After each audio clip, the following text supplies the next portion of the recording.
Well,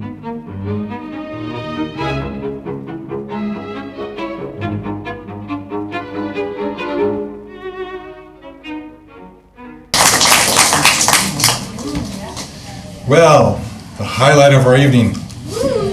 Paul LePage grew up in Lewiston, the oldest son of 18 children, and left home at the age of 11 to escape domestic abuse. Finding families who mentored him, employment and education became his path out of poverty. A graduate of, is it pronounced Husson? Husson College with an MBA from the University of Maine. He has had an extensive career in business management, heading his own consultancy firm and advising and leading businesses in several industries, including the forest products, retail, banking, and energy sectors. He served 3 terms as mayor of the city of Waterville. In both his private sector work and as a leader of the state of Maine, Governor LePage is a turnaround specialist. And my, do you have a job next time. You did a good job and then she ruined it. He took office in 2011 and won re-election in 2014 with the highest number of votes ever cast for a Maine governor. And I think you're going to surpass it this coming time. Mainers are sick of what's going on. Amen. He was re-elected because voters saw the results of his efforts to balance the budget, reform welfare, and cut taxes. During his administration, Maine has reached a record high number of private sector jobs and the lowest unemployment rate in state history. Please give a warm welcome to soon to be again Governor Paul LePage.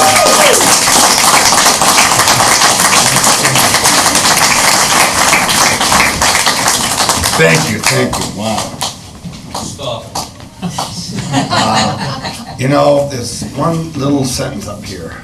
One election away from extinction. Folks, this is it. Yeah. This is it. I will tell you, Biden wins, we are going to be a socialist country in 4 years. They make no bones about it. They've not been embarrassed about it. They're saying they won't tell us who their Supreme Court justices are going to be. They're not doing anything. They're not denying anything. They're going to stack the court. They're going to just absolutely change our country, our way of life. And we need to step it up. Amen. It's that simple. If we don't, we lose.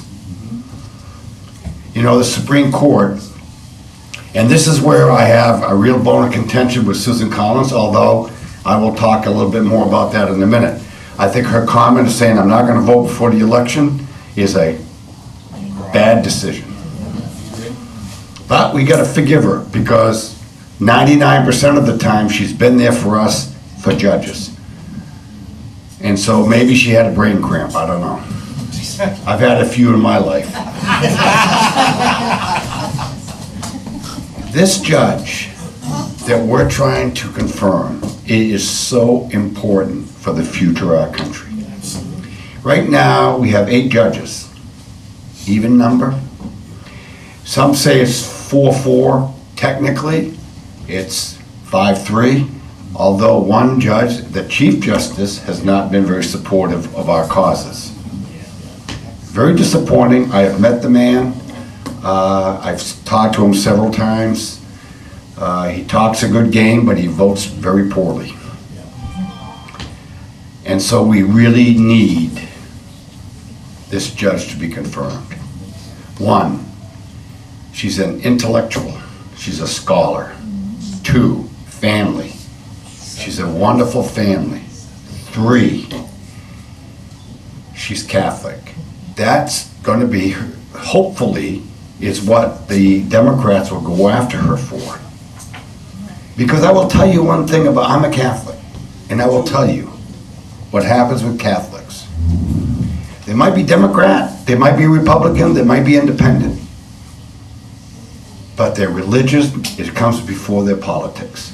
So if they go after her, and I'm praying that Schumer and Pelosi are as stupid as they've been for the last 4 years and continue to make bad decisions, because the Latinos in this country will, and the French and the Irish are going to go 100% for Trump, because they do not like to be attacked on their religion.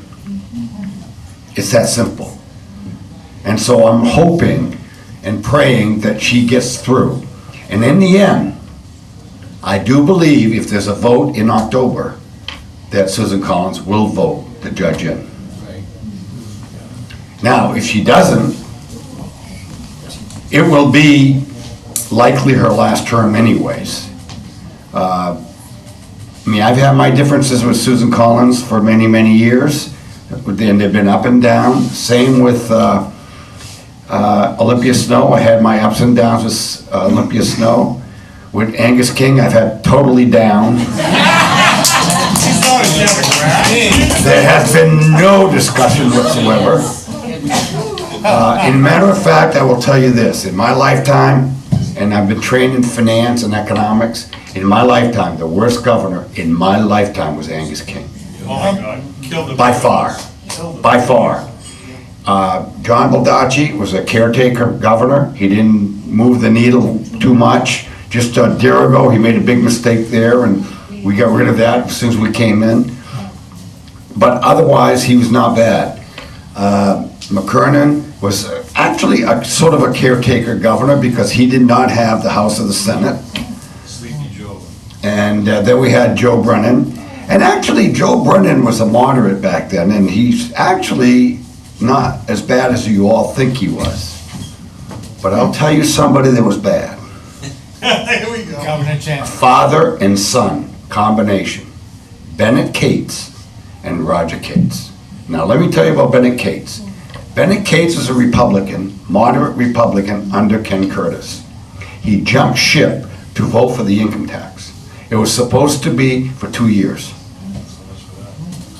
It was going to be 1% for 2 years, or was it 2% for 1 year, or one of the two. It never went away, and it kept growing and growing and growing. And his son came in, and while his son is a very intelligent man, he is very, very liberal. To the point where in 2014, they tried to upend me while I was a governor so he could run for governor as the Republican. We had 8 senators, there was a combination of senators and legislators that went out on this mission to get me out.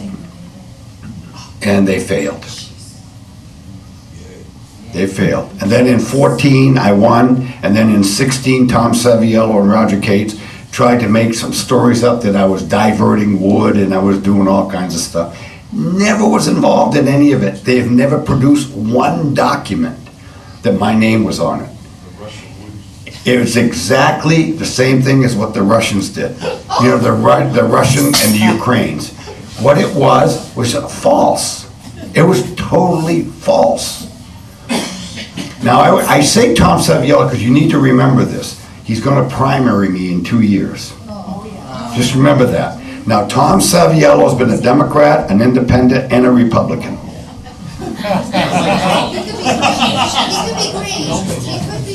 He could be green. I hope he is green. So he just, this is what we have in our state. So this election, it is so important. We heard earlier about the Bolsheviks in 1917. I will tell you, I was in Russia in 2005 and I was there again in 2008. And for 75 years, the churches of Russia were closed down. The Eastern Orthodox were closed, they were rotting. But when Perestroika came around, Gorbachev came around, they reopened the country up. And I've been to Russia, and they're enormously religious people. It's not the people, it's the governments. That's right. It's not the people. The people are lovely, lovely people, very religious. In matter of fact, you go to Russia right now, you would think that the churches were closed 75 years, so the elderly have gone back to church. It's not. You go into an Eastern church right now in Moscow, you barely see anybody over 30. They have learned the lesson that our children need to learn, as you so well put. They are going down the wrong path, and I hope and pray that we do not have a revolution here, because I'm telling you, there's so much hatred, there's so much violence, that we're on a tipping point. We could have a revolution. And I want to tell you, if we have a revolution, I don't want to see Biden in the cellar. As long as he's drinking cider. Yeah, I'll tell you, not even the cider. We can't have him in the cellar. We need a leader up front. Amen. Leading the charge. We need another Abraham Lincoln because we are in a death spiral right now. And, you know, Horace Greeley was the head of the New York Tribune during the Civil War. Hated Lincoln.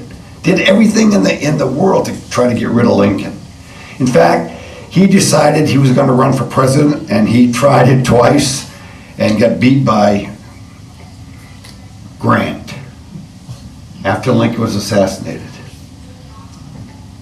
Because the country was healing from the worst war we've ever had. And now we're facing a very similar thing. We're losing our children to the media, to the colleges, to Hollywood. These people are taking us over. And you know, in the Bolsheviks and in Russia, the most common word I heard in Russia was oligarchs. We all know what oligarchs are the real wealthy. Well, I call them in the United States, this country is being taken over by the Silicon Valley oligarchs. That's where we're going. This is who's taking us over. Used to be Hollywood. And yeah, Hollywood doesn't have enough money to take over these guys. And there's a handful of them. And I've happened to have met a couple, and I'm telling you, they're not nice people. They're really not nice people. This summer, I was very fortunate. I spoke to Karl Rove, Chris Carr, the president's campaign manager. I spoke to the president 3 times. Once in Bangor, twice he called me. In fact, one day he calls me up, it's mid-afternoon on a Sunday, and I was sort of dozing off, and phone rings, I pick it up, and I says, hello, and he said, this is Donald Trump, and I said, yeah, I'm Clint Eastwood. And it was the president.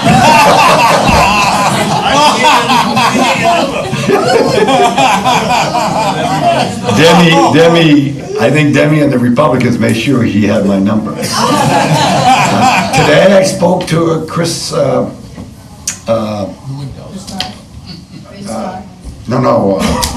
my God, governor of, Chris Christie. I guess he's in the hospital now, and similar to Trump, he's a little bit, has it a little bit worse than Trump had it, but we talked, and he's all, you know, gung-ho. He heard that I might be running again. He said, I'll be up to campaign again. So he's a very good friend, and he's looking to get healthy, and he's still working for Trump. So, bottom line, U.S. Supreme Court, it's a must. It's a must. You know, on the way down today, there were some good things I saw. I saw Sarah Gideon and Jeff Hanley on the same lawn. So there's hope. Jeff Hanley's actually a good guy, and that family's a Democratic family, but they put Jeff Hanley there. So I'm saying, wow, they like Jeff Hanley. They were stealing signs at night, put them in the wrong. Yeah. So my point is, the country is confused. And I'm telling you, the next 2 weeks, this confirmation hearing could make or break this country. If the Democrats and Schumer and Pelosi do what I think they're gonna do, we could win big. And I just hope that they do. Now, the president. I've become a pretty good friend of the president's, and I will tell you, the last conversation I had with him was not in person. It wasn't on the phone, it was through a text. And I would be very honest, I gave him hell for his performance the other night and letting Biden off the hook. All he had to do is sit by and listen to Biden. Biden would have hung himself.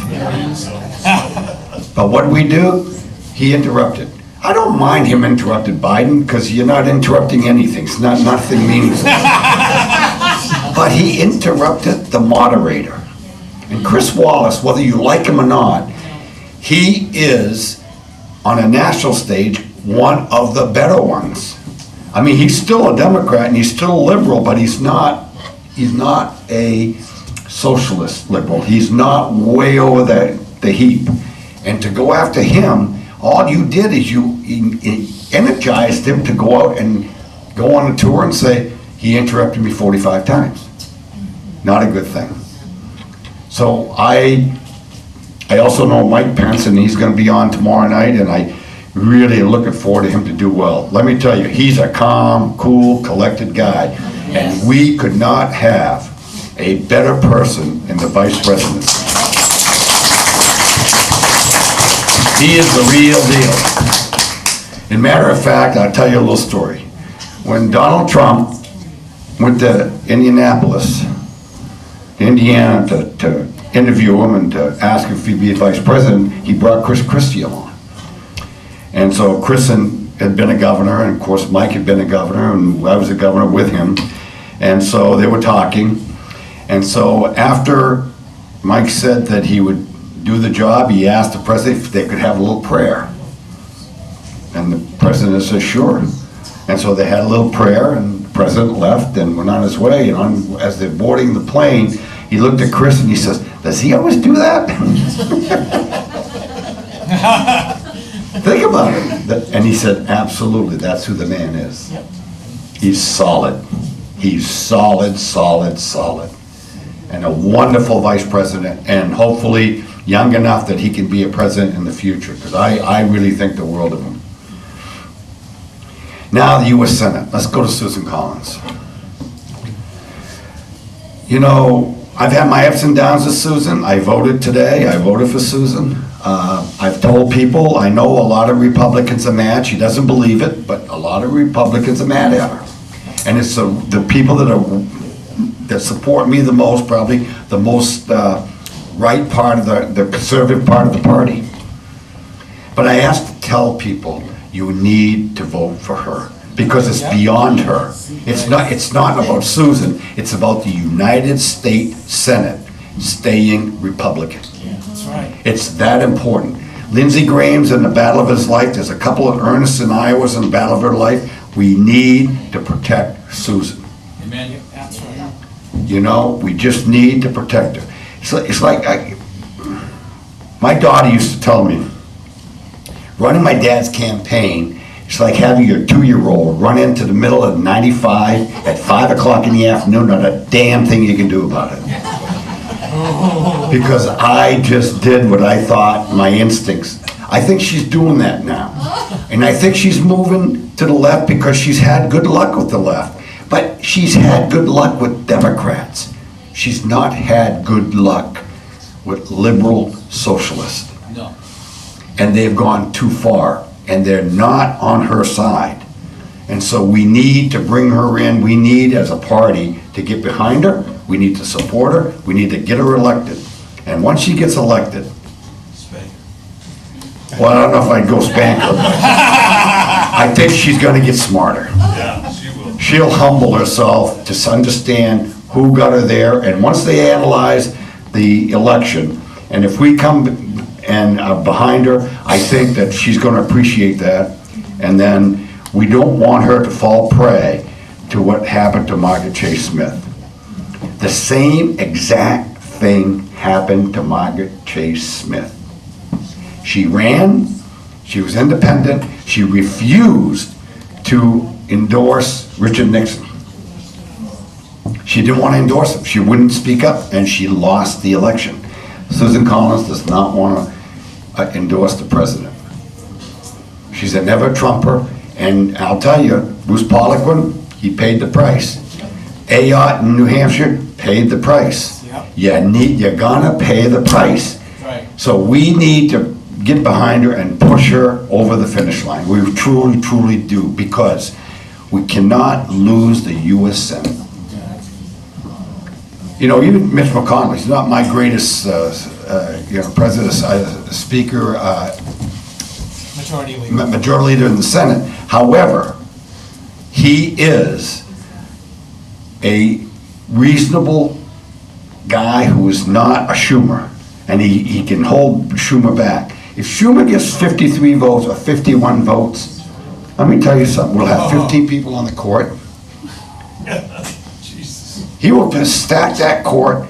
AOC will be running the environmental system, and then you got O'Rourke from Texas, he's gonna take all our guns. I'm telling you, these guys are really out there. The Bernie crowd is way out there. They're not the Democrats that we've known our whole lives. They have gone way over, as we've seen in our state this year. This governor was a moderate for most of her career until she got elected.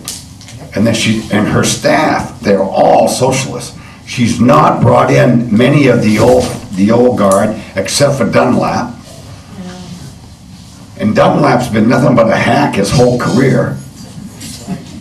I mean, really, frankly, he's not done very much for the state. In fact, he's hurt the state more than he's helped the state. He's made some serious, serious errors in judgment. The Real ID, I mean, he had to backtrack because we were not going to be able to get on planes. So it's really silly. So I just urge you all, if you're mad at Susan Collins, I'll buy you a clothespin, put it on, and vote for her. We need to get her back. It's too important. Now I'll go to the House and CD1, CD2.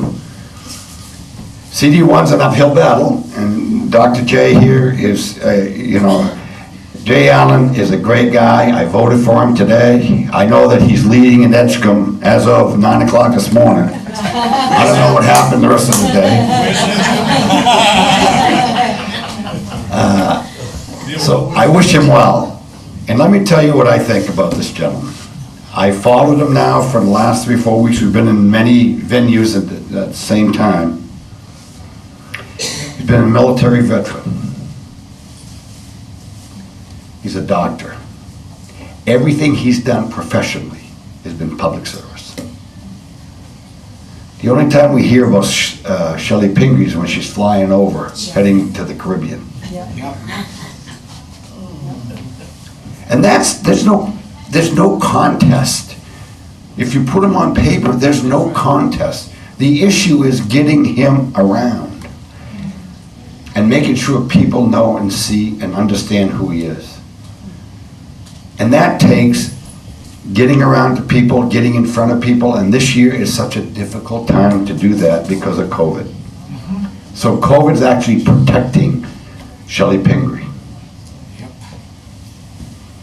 But I wish him well, and we need to send him money, we need to help him. It's only 30 days. I tell you, the one way to beat her is, and I saw an ad that they brought out against Gideon, and which I think is an effective ad. Defunding the police is really a big issue, and Mainers will not put up with it. So you need to go after her. That is a big one. Defunding the police is a big issue. And her efforts on the monument, which is, unfortunately, you're not in CD2. CD1 loved it, but CD2 hates it. And so it's a difficult battle, but defunding the police, I would just say, look at Portland. Look at Portland. And defunding the police isn't going to do us any good. CD2, it's a little bit different. Ranked choice voted, got him last time. Got Bruce Pollock went out. He won the general election. Our Constitution says plurality. This law is unconstitutional at the state level, but it's constitutional on federal rules. Now, the Supreme Court, I will tell you right now, there are 5 liberal Democrats that voted for this at the state Maine Supreme Court. One of them is a liar. He's an absolute liar. I went out of my way to give him a shot so he could get 20 years for retirement. He turned around and gave me the middle finger. And he's still there.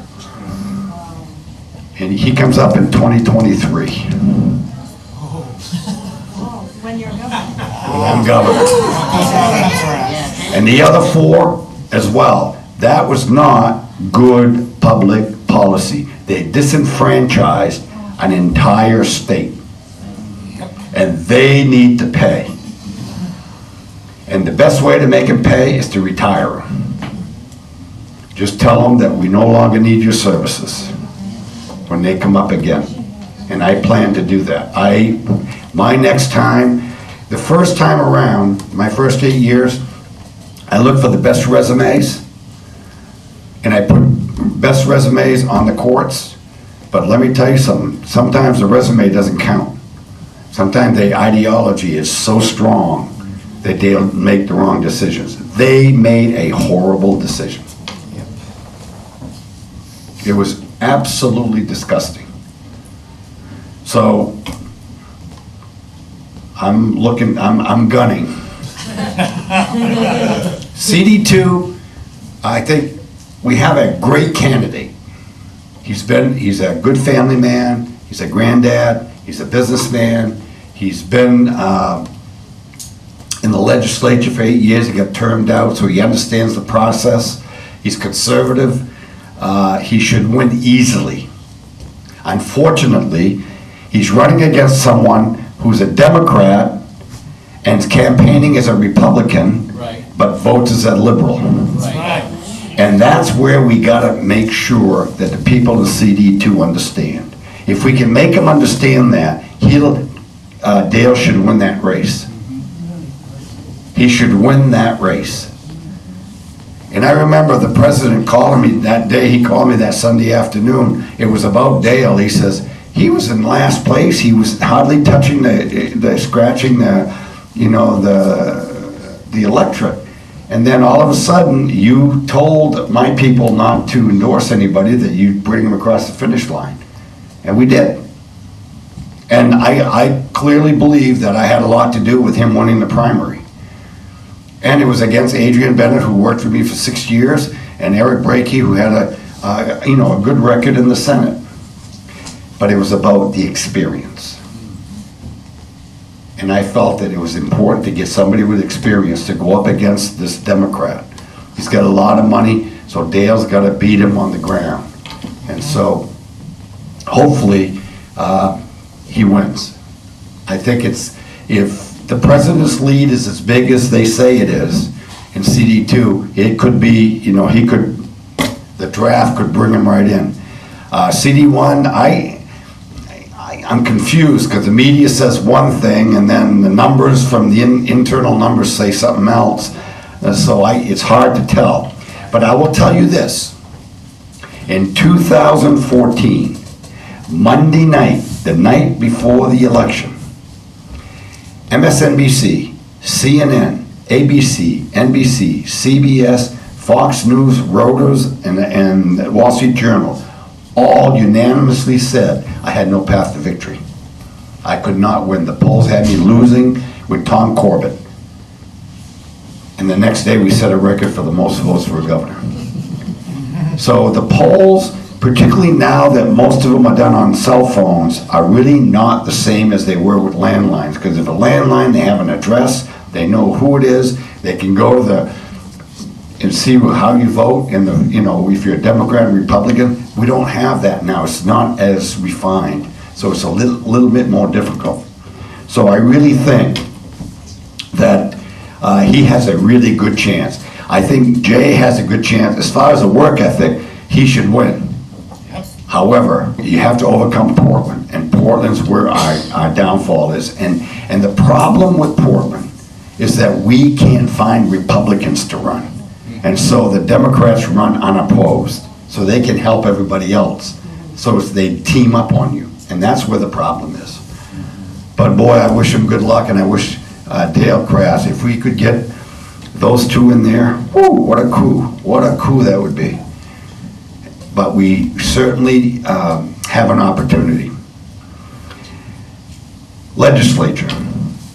The state legislature concerns me. There's no possible way mathematically that we can win the majority. We can gain seats. We're at 66, I think. I think we should go up over 70. We'll be 72, 73. The reason I say that is there's 14 seats that are running unopposed. It's 14 Democrats. There's 24 seats that no Republicans are running, and 10 seats where no Democrat is running. So there's 14 seats that have an advantage over us. That's an awful lot to overcome when you're at 66 seats. So I think we're gonna gain. I think we got some great candidates. I think Mike's gonna come back. I expect Mike to win. If people are listening, he should win. He should win easily. Because I'll tell you, I had to work with the opposition. The light's on, but there's nobody home. There's not much there. Like an awful lot of them in that party.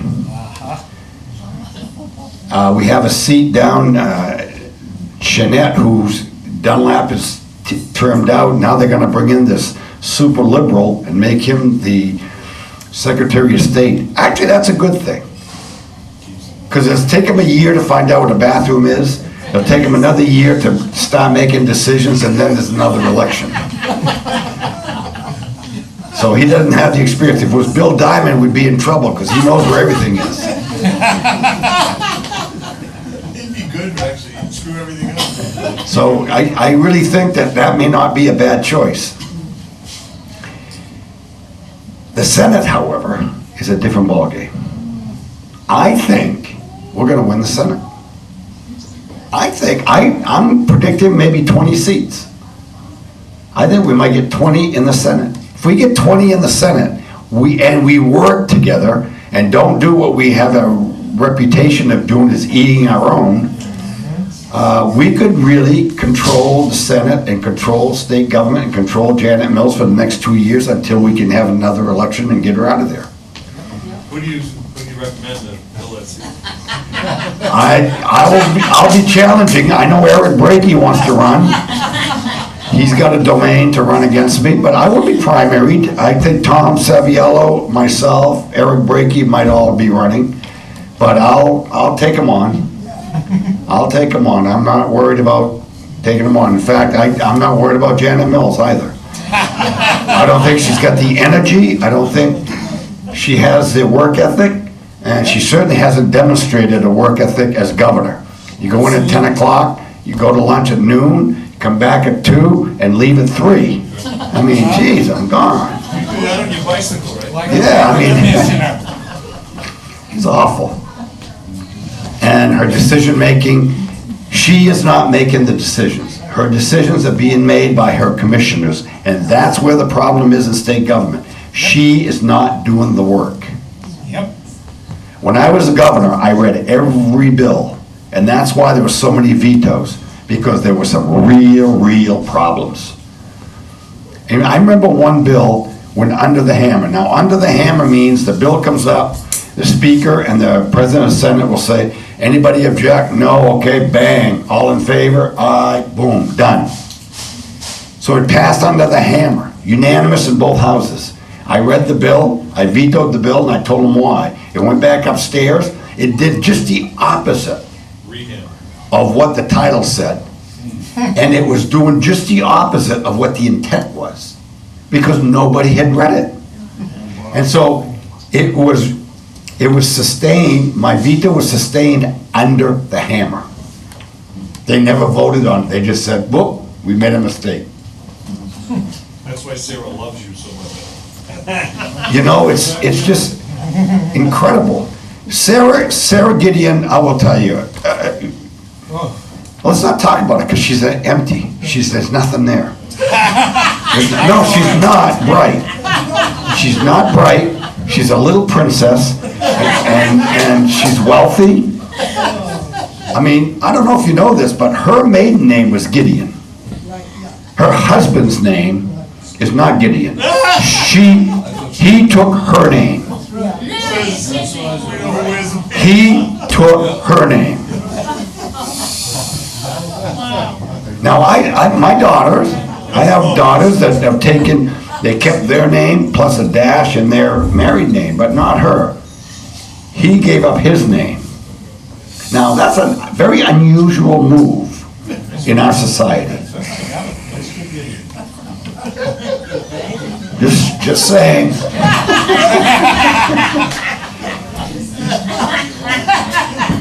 So I would urge you all, really, to talk to your friends and their relatives, and even if they're liberal, make a deal with them.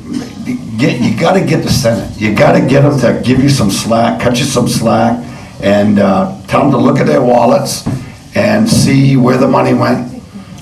This governor took over January 2nd, and by November 30th, she was in the red of that year.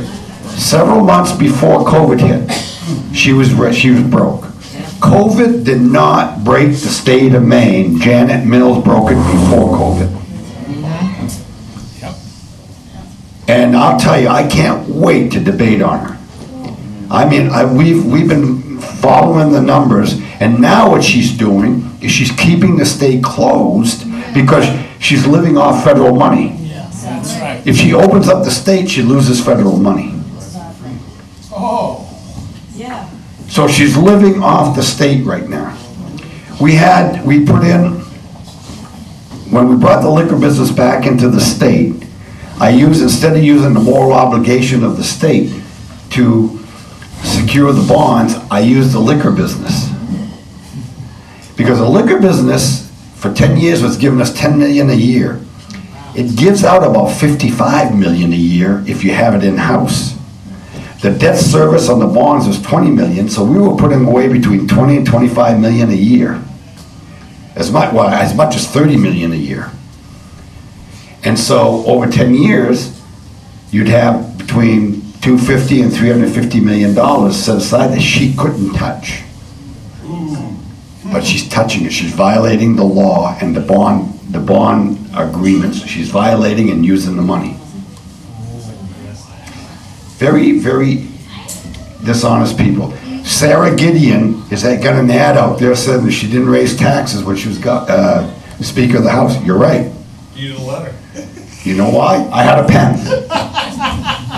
I had a pen and went a letter. Now, we shut down government one week. 4 o'clock in the afternoon, we went over and met at the Blaine House, and she said, we have to have a 1.5% increase in sales tax. And I said, meeting over. If that's what we're gonna talk about, there's no need to have a meeting, let's go home. She got up, was crying, so I gave her a handkerchief and she walked out. Charge her 1.5%. 8:30 that night, they called me up. She wants to talk to you. Now, the way we had set up that shutdown, see, when I say they're not very smart, it was on a Friday. Monday was a work day, Tuesday was a holiday. So what I did is I said we'd give everybody a paid day off on Monday, and then a holiday on Tuesday. So the shutdown wouldn't start till Wednesday. So it was gonna be Saturday, Sunday, Monday, Tuesday, that the whole state would be stirring up. And we set it up that way, and we set it up that I wasn't to blame. She walked out. So she comes up, she says, well, in order to give up the 1.5% sales tax, I need to save face, so you have to give me something. What he says. So 1.5% is about $600 million a year. And she says, so I said, what do you want? She says, well, I'd like to apply for $400,000 increase in Head Start. Now, Head Start's federal money. Has nothing to do with the state. So I said, you got it. So we gave up $600 million tax increase, and she went to the federal government and applied for $400,000. Who won that deal? And she says, and she's got an ad that says, I stood up to Paul LePage. Right? She got an ad out there, I stood up to Paul LePage. I'm the only one that ever stood up to Paul LePage. okay. So that's what we have up there, and it's really terrible. I know that Mike ran against a person in Cumberland that, wow, man, oh man, oh man. She's worse than the lady from Lewiston, Margaret, she's running again, by the way, Margaret. Jay Smith? No, Margaret, Margaret Craven, she's running again. That, I'm telling you, when I used to speak in Lewiston, she'd always come to the speeches. And I think she wore those tap dance medals on her shoes. And then as I was speaking, she'd walk in and she'd just pounding her feet on boom, like a horse. And it was all just to disrupt the speech. She did it like 5 or 6 times. But that's what they do. That's who they are. They're nasty, they're full of hate. They have a lot of hate. Now, I had the reputation of not taking a whole lot of stuff. And this is my upbringing. When you're on the streets, a young kid, turning the cheek hurts. It really does hurt when you turn the other cheek. So my philosophy in life is very simple. I give what I get. If you respect me, I'll respect you. You swear at me, I'll swear at you. And so this summer, I've gone around, I put on 20,000 miles going around helping candidates around the state. And so this is what's happened. I got my car was keyed one night when we were in Scarborough. My wife come out of the restaurant at 10 o'clock at night, and they had come in and put car grease all over her windshield and the handles of her door. And then one day on a Saturday afternoon, we had an Antifa guy come from New Hampshire and tried to pick a fight at the restaurant. And I tried to entice him to go to my office outside, but he didn't want to leave. He liked the inside of the restaurant. And so those are the things that happen. These people are full of hate. And this is where I said earlier that our country is in trouble, because we cannot have a civil society with this kind of hatred. Someone's got to break it. And so I tell them, and I don't make any bones about it. I'll give you what I get. You treat me with respect, it'll be very respectful. You want to get nasty? I'm not afraid to get down onto the ground. You want to jump in the trash can? Let's go. I dumpster dive as a kid. So with that, this is my feelings. This is what I've seen this summer. I think the state. Oh, one more thing I do want to say. 2 more things. There's been a lot of people moving in, and everybody's telling me that the people moving in are going to destroy the state. They're all Democrats. They're not.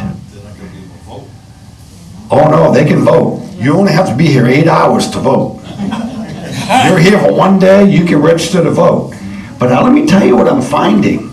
I'm finding people from New York, from Pennsylvania, from Maryland, from Massachusetts, from Connecticut. They're all Republicans. They're going away from the craziness. A lot of them. And so I'm very, very pleased about that. And I'm finding that that's going to help the state. And a lot of these people are moving all over. I mean, they're in Washington County, Aroostook County, Cumberland County. Military people are coming back because of the pensions. We took the income tax off the pensions. So I'm encouraged that it's not all one way. I remember when Angus King, Elliot Culler was Angus King's campaign manager, or a big supporter when he ran. And 10 days before the election, he jumped ship, went to Mike Michaud, and he said, all the Angus King supporters independent are gonna go to Mike that we like. It didn't happen. I got over 50%. So it is truly about the people. And so I encourage you to really, to get your candidate, get behind him, and it is about the people. I'll tell you, if Jay Allen was able to be competitive around CD1, he would win with a hands down. There's such a dichotomy, there's such a difference in the character of the people. It's so amazing. So I really believe that the future looks bright. The other thing is this ranked choice at the President and the US Senate. I hear so many people telling me, oh, we got to vote, they're going to throw our ballots out. We hear that if you don't fill them all in, you're going to lose. No, What I did today, I voted for the president, I voted for Senator Collins, Jay Allen, and a couple of local state senator and local representative. I think I just colored in 5 boxes. That's it. Leave the rest of them empty. If you don't feel like leaving them empty, then take your number 1 choice and go right across and make your number 1 choice 1 to 5. That's still gonna work. Your name, LePage. Oh, that's a write-in. You can do that. You can put Paul LePage number as a write-in. Then that won't affect anything. So it's very, very important that you understand what ranked choice is. It's an ability, it's an option to classify your number 1, 2, 3, 4, 5 candidate. 1, 2, 5, or 1, 2, 4, 1, 2, 6. What that does, it tells you that your number 1 candidate, which is the one you really want, may not win if you give the number 2 mediocrity. If you take the middle of the road, you could end up with a middle of the road representation. They're going to try to make that into state elections. That's why it's so important. It's only worked once in the state of Maine against Bruce Poliquin. And it was well thought out, well set up. What happened there is Bruce was CD2. Jared Golden from Lewiston, he's CD2. But the other 2 people that ran against him were in CD1. And in federal elections, you can do that. You don't have to live in the district in which you run. And so they ran out of Portland, and they told all their supporters to put Jared Golden number 2. So they stole the election. And I think we're trying to repeal it, and the Maine Supreme Court's not allowing it. It is a horrendous miscarriage of justice. It's terrible. And so we need to just keep fighting that battle. And I'll tell you, we're gonna fight when in 2 years, if it's not gone by then, it's gonna be top of my list. We need to get rid of that. 1 person, 1 vote. That's enough. Thank you.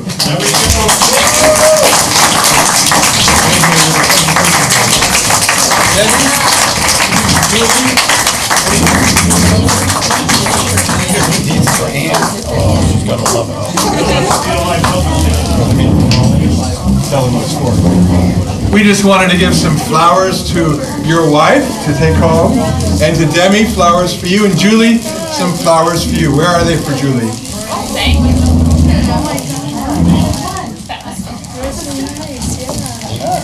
Does everybody understand who Julie is? Okay. Julie was...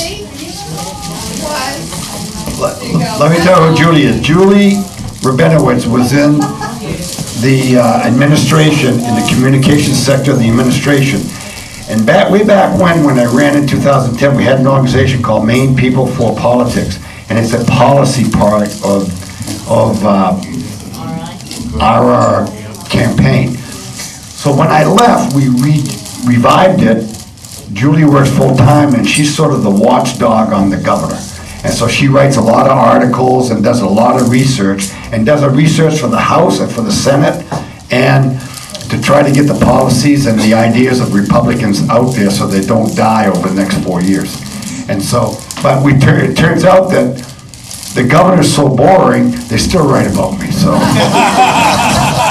Hey, I love that sign in Bitterford I saw. It says, picture of you, right? It says, remember me? Yeah. Let's give them all a big hand. Thank you so much for all of you for coming. Thank you, sir. Demi, thank you.